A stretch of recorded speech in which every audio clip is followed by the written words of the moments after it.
A good Erev Shabbos.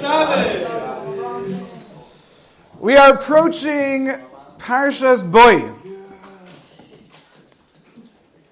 These are fantastic parshas which give you the ability to imagine what the Jewish people went through in Mitzrayim.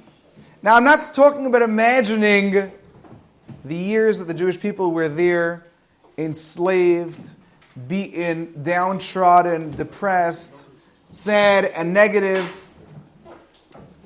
Even if they even were sad and negative, we don't really know.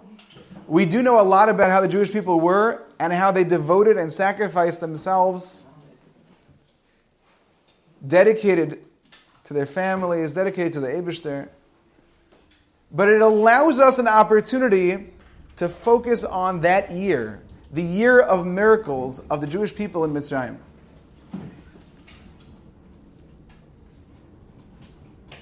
When I was in Eretz Yisrael, learning in yeshiva there in Teres Moshe, the mashgiach in yeshiva, his name is Rav Fishman, Rav Fishman, Shlita.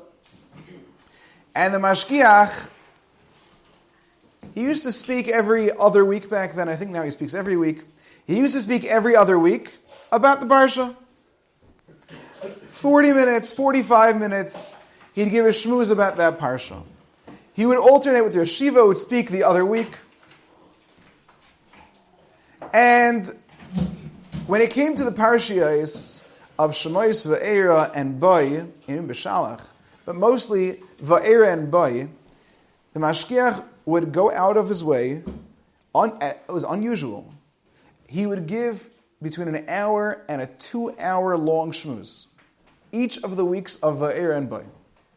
Now, mashgiach is a very deep person, thoughtful person, and the shmoozim in general were Musar shmoozim, to develop yourself, to work on yourself. But the parshiyos of Va'era and Bo, that's not what he did. He spent Va'era and Bo going through every single makkah in Mitzrayim in detail, in a way that you really could imagine yourselves having been there in Egypt. Think about that. You can imagine yourself. And he would spend hours. And you'd think, like a guy like me who perhaps put my head down when the normal shmooze took place, that when it came to an hour, 2-hour long shmooze, I would probably pass out. Or Chas v'Shalom didn't show up. Those shmoozim nobody missed. You were riveted. The story of the Jews in Mitzrayim for a full year, every nace, every miracle, imagining what it was before your very eyes. Just try to think about it. The first makkah comes along, it's the makkah of dam, blood. What do we think of blood? I don't know, it was like fruit punch, Hawaiian punch. It was juicy, and okay, they didn't get to drink it. And like, if you were younger, maybe you got to do this by your mora. Your mother, you come home, and they have this cool little thing. It's a cup in a cup. So it looks like there's blood on the outside, and there's really water on the inside, and you have a straw going to the outside and a straw going to the inside. And the Mitzri would drink from the blood, and the Jews would drink from the water. It's so cute. They would get Hawaiian punch, and you got H2O. That wasn't what it was like. Blood, as any of you who might have spent some time in the living world, blood is thick. It oozes. And a lot of it smells terribly. Imagine just 1 hour of that. Every drop of water in Egypt, it turns into red, gross, maroon ooze that stinks and smells. And it doesn't just smell from the blood. Everything that was in that water just died. The fish, you're walking around to that putrid smell. I was in Sacramento a number of years ago. I was in Sacramento. I was 20 years old. I went with a group of friends. We did something called Seed. Seed was an opportunity to do Kiruv. I was 20 and we all went out there. And I didn't know anything about Sacramento. We get there, just 4 of us. And we go to this community, KITC, Knesset Israel Torah Center. And it was our job every morning to be available to learn with people, but most people didn't show up, so we didn't do much. But on Shabbos and Sunday, when people had off, that was when we really got working. So on Sunday morning, each one of us had to give a different type of class. And I give a class, and at the end of the class, the people are still there. I remember I gave a class on Choshen Mishpat Halacha. I gave a class on Zen Nenav Zelech Chaser. If you're enjoying something, and the other person whose object it is wouldn't lose, are you allowed to use it? I remember I said something, and there was the son of a conservative rabbi who was in that. Oh, he was starting up with me. I spoke about, you have to love every Jew. I love everybody, not just the Jews. Okay, fine. But after that, the people stuck around, and there was this big hulking guy, and he started to use it as a Q&A session. He'll ask some questions. So he asked me a question. He's a big guy. I found out later, this big guy, I was like, wow, he asks the most questions. He's so involved. His name, I thought he told me his name was Dan Schwartz. And we're like, wow, this big guy. It turns out his name wasn't Dan Schwartz. It was Dan Swart, and he was not yet Jewish. That's why he was probably most into learning. But anyway, he was involved. And he said to me, I was reading the Torah. And in the Torah it says, Hadam hu hanefesh. The blood is the soul.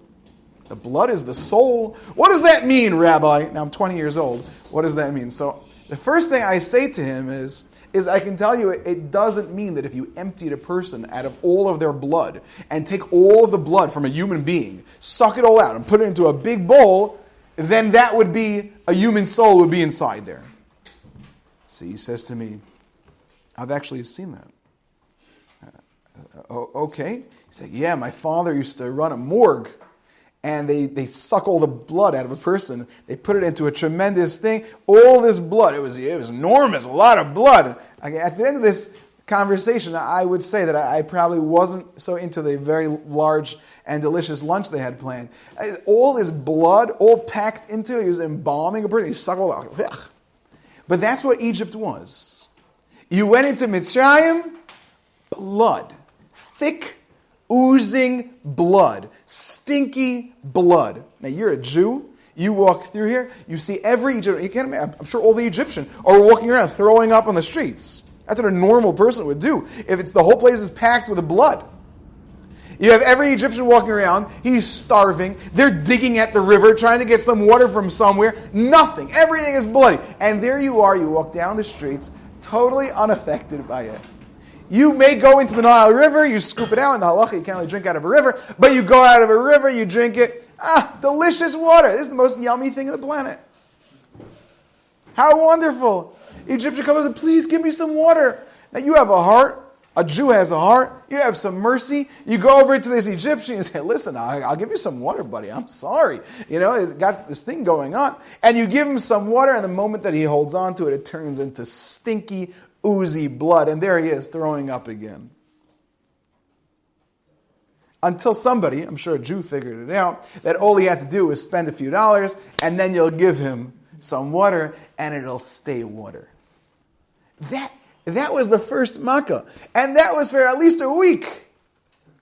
Like that. And you're walking around. These people who enslaved you. Imagine it was 1863. 1863. A person is an enslaved slave in the United States. They're locked in. And then suddenly it ends. But it doesn't just end. That week, for one full week, every hick southerner that had enslaved this man, he now is tied to something. He's belittled, he's bruising, and he has to go over to the slave. He has to go over to Frederick Douglass, a very famously freed slave. He has to go over to Frederick Douglass and say to him, please, can't you give me some food?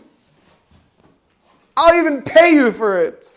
He has to pay his slave. That was down. That's just one of the makkahs. And I'm not even going into all the midrashim. That's just the pasuk. You learn a medrash. You understand what blood really was. And how every person who was hurt by it, they understood how this is midah keneged midah. This is corresponding to exactly what you did to us. You're getting it right back. A few weeks pass. Moshe Rabbeinu comes down to Mitzrayim. Goes to Pari, and he says to him, Guess what? Here's one more. Tzfardeya. Now I imagine, like all of us, Pirate didn't necessarily know what the word Tzfardeya meant. I don't know. Tzfardeya. Frogs, crocodiles. I don't know. They get in, and suddenly, if you follow that Gemara, that says one huge frog jumps out. What kind of person sees that frog and isn't crying? You can imagine how big this. It wasn't a big frog like this big. Enormous frog. Thunk. Jumps right out of the Nile River. And then one Mitzri goes over to it and he hits it and out pops frogs. Another one pops frog. I had a Rebbe, he said, imagine if 1, 2, 3 times you hit it, it doesn't work. Like, why are people still hitting this huge frog? I like to say it, I think I said this last year. This Rebbe of mine said that he was once outside of yeshiva, and the guy had what we used to call a yeshiva shakar. This guy had a car. It wasn't such a great car. It was a little broken down. And the guy whose car it is sticks the keys in. In the olden days, when you had to stick the key into the ignition, he sticks the key in, he turns, it doesn't turn on. So the next guy comes along, he says, listen, I'll try. So he sticks the key in, and it goes, it doesn't work.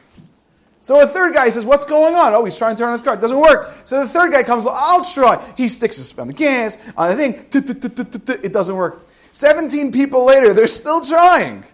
No? Doesn't that happen all the time? Oh, you didn't know how to do it? No. I was 40 feet away. I'm sure I could figure out better than you how to plug this thing in. Yeah, like before I was trying to figure something out for Yehuda over here, and I was totally wrong. He had it all right. You think everyone thinks they know better. So you had one Mitzri, he comes over with his big baseball bat. He goes over to this frog, wham! And 1,000 frogs pop out. And another guy come along, he says, no, that's not how you hit it. You have to hit it lefty. And he hits it as a lefty. And then more pop. And they keep doing this until the whole place is full. Now, okay, the kids sing this song. Frogs in your hand and frogs here, frogs there, frogs were jumping everywhere. Frogs jumping everywhere. Do you know where they jumped? They went straight down a person's throat. They were inside their stomachs. A person choked on a frog. I choke very easily. Yeah, we know this. I choke very easily. Imagine choking on a frog.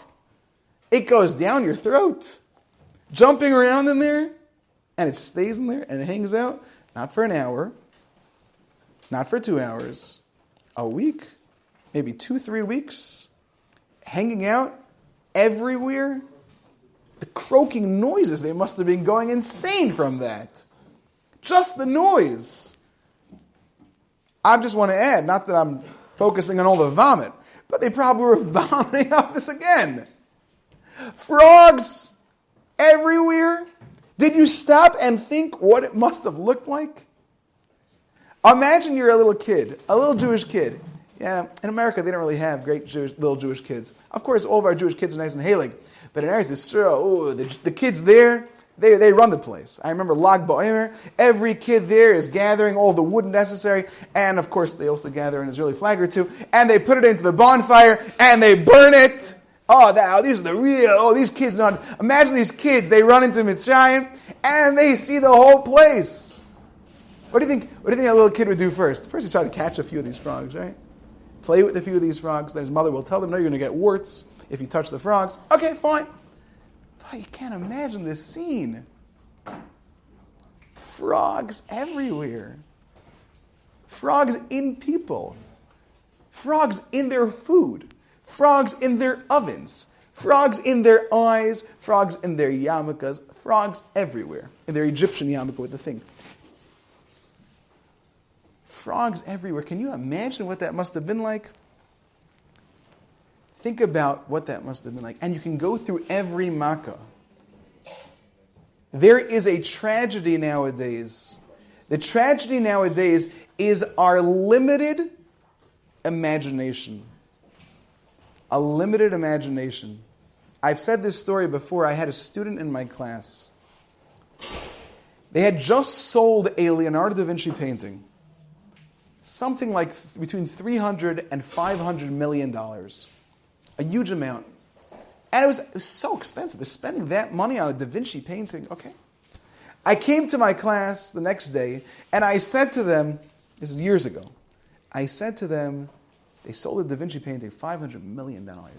If you had $1 billion, what would you do with it, with $1 billion? And they're thinking, one boy, he had a shtickle imagination. I'd buy a hotel. Okay. Another boy, he says, this is boy number 2, he says, I'd get a new phone. Okay. That's like $700. Okay. Or maybe a good expensive one, $1,500. Yeah. I get a new phone.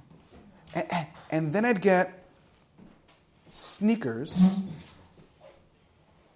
and I don't know. So I said, you have $1 billion left from your $1 billion. What are you going to get? Totally not sure. No imagination. The loss of imagination. Where are the dreams? If I had $1 billion, what do you do with it? Be able to build this and go there and take care of them. I'm sure I'd buy something. I'd probably, not a new mic, this mic is already expensive, but maybe a new tie. You guys see me wearing the same tie all the time. Maybe I get a new tie. But $1 billion? Get a dream. Dream what you could do with $1 billion. People lost their imagination. You read the Parshas Va'era, and Parshas Bo, what a person could accomplish with such dreams. You see what the Jewish people went through in Mitzrayim. Have you stopped and considered what Dam was? Tzvardeya, Kinim, Arav, Dever, Shchin? The only time you ever think about it is if they make a movie about it, and then they show the images of the plagues, and you're like, whoa, that's actually pretty interesting. Use your imagination.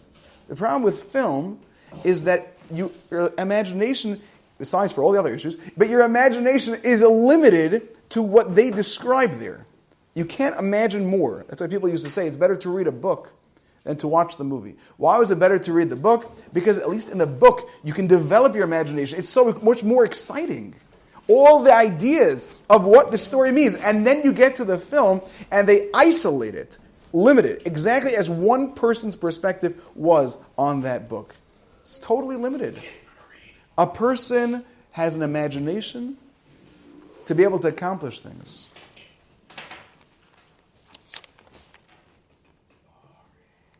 A person should think about this. The Parsha says, "Vayomer Aleihem." Pari said to the Jewish people, "Yichein Hashem Yilachem." Hashem should be with you. Kasher ashalach eschem ve'estapechem. Like when I send you and your children, Ru'u ki ra'ah neged penechem. You should seek that ra'ah is in front of you. Evil is in front of you. And like Rashi says, it was referring to a certain type of star. Ra'ah neged penechem. Yes, please wait for me afterwards. Thank you. But ra'ah neged penechem. Ru'u. Pari wanted them not to know, di'u, that terrible things are ahead of you. You've got to imagine it, Pari has said. I want to stop you from going. I want to stop you from leaving Mitzrayim, Pari said. I want you to imagine. Ru'u ki ra'ah neged penechem. Imagine the evil that's going to befall you once you leave this place. Once you leave Mitzrayim. Imagine it. That was Pari's challenge. He knew, of course, the Jewish people imagine things. Do we still? You know, these weeks are the weeks that are known as Shevivim.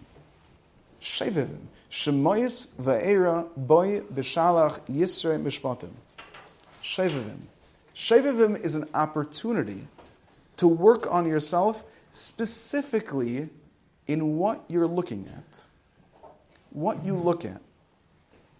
A person looks at something, and the last vestige of imagination is that when a person looks at something, he automatically assumes that this is something I could be a part of.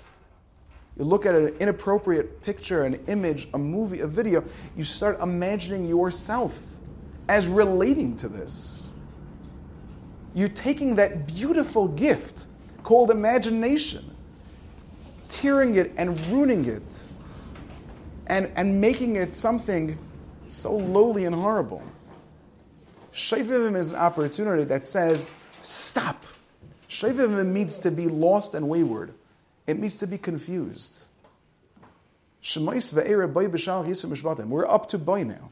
Shmuess ve'era boy b'shal. If a person could use this time to say, I do want to have an imagination. I do want to have an imagination. I do have dreams. What I could be someday. I spoke to one of my dear friends yesterday. He was in a bad mood. He was feeling down. I said to him, wouldn't you like to be in a great mood? Doesn't a person, and you should know, somebody made an interesting point just 1 second ago. Some people don't. Some people are not big enough for it. Some people do not dream big enough. And they automatically assume, no, I'd rather be doing absolutely nothing and laying in my bed with no imagination than actually dream big. This week's parsha gives us that opportunity. Parai said to us, I'd love for you to use your imagination. Ki ro'a neged penechem. I'd love for you to use it for evil. But you have an imagination that you could use for so much. What I could be. I love reading biographies. You read a biography, read about someone, maybe someone relatable, and you learn what they did in their life, what difficulties they went through. I just read a Holocaust book, but the people in that book, it's shocking. The person in the book is 14 years old, and how he pushes himself, and he's uplifted, he smiles, even in that book. During the Holocaust, he was in Auschwitz. You think Auschwitz, you'd imagine it was the worst camp, Auschwitz. He went to Auschwitz, he went to Mauthausen from Auschwitz. Now, my grandmother was in Mauthausen. I always thought it wasn't as serious as the other camps. He writes when he got to Mauthausen, Auschwitz is a walk in the park compared to Mauthausen. That's what he said. And then he went from Mauthausen to Gunskirchen, which my grandmother also was in. And I figured Gunskirchen, at least, that was probably a light camp. And he said that Mauthausen was a walk in the park compared to Gunskirchen. He was liberated from Gunskirchen. He said Auschwitz was better than Mauthausen. Mauthausen was better than Gunskirchen, and Gunskirchen was the worst. And yet, he's an uplifted, positive person. That takes an imagination. What a Yid is able to accomplish. I give you a bracha. This coming Shabbos, you have free time. You have time to rest. You have time to reinvigorate yourself. If you can't eat shalent, you have time to have some potato kugel. If it's not potato kugel, you have some time to have some good steak. You have some good meat. We're having, I think it's Hasselback and Lachmanjin and good stuff. Okay, we're having good stuff. Oh, the challah. I can't wait for the challah. But you have to have an imagination. And Hashem should reinvigorate you with this Shabbos and give you that imagination to know that you're on an amazing path.